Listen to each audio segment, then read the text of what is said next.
They are back home. And look, it wasn't easy per se. They had a back-to-back. They had to go on the road.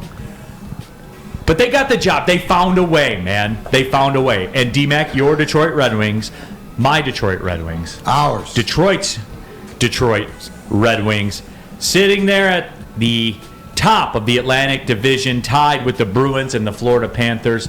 I know we're 2 games in, but here we are.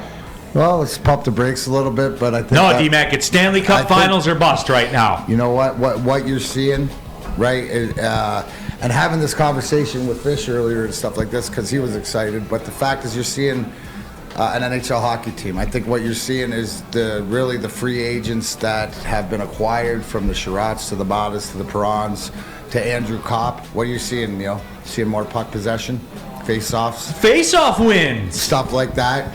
What I'm seeing is a unit. The unit. In the past, when things would get disheveled, right, it would continue to go, and that sort of experience. Now it seems what Derek Lalonde, 1-1-3, 1-1-3, 1-1-3, but they're playing together. They're playing with a lot of speed.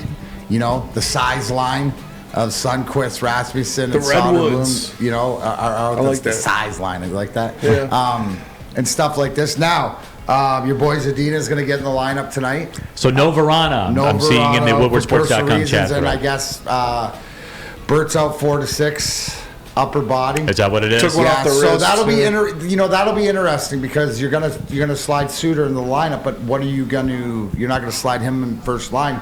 You're probably gonna move Kubalik up. I'm waiting to hear from our boy Mike Gentry to see what you might get. And you have NHL players like you.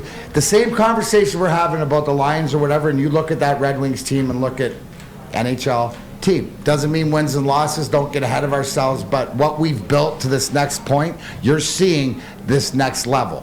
Guys in the back were asking me about who's going to be the starting goalie. Is it Husso or Ned?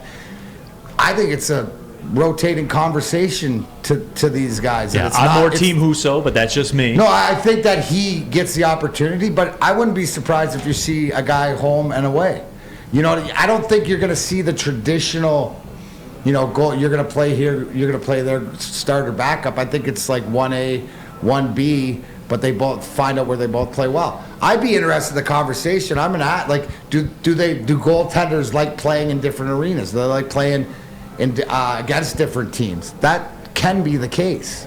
So what you saw over the weekend is they did what they needed to do, but I like it because of the team aspect and the little things, right?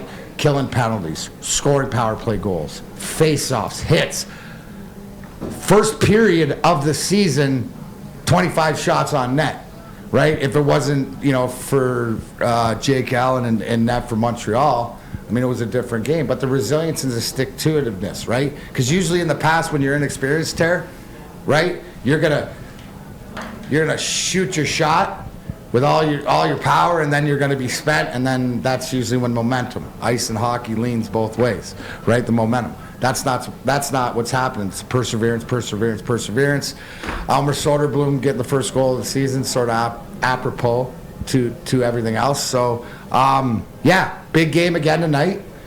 Got to go back to work. It's putting them together. We're gonna have conversations. What's wrong with the Wings this year during the week? But to get off to the start they wanted, I don't think they could have drawn it up any better. And to me, right? It starts with Steve Yzerman, but give Derek Lalonde a lot of credit because of coming in, knowing what was needed, the direction. Because to me, it's the message, and the guys are playing hard.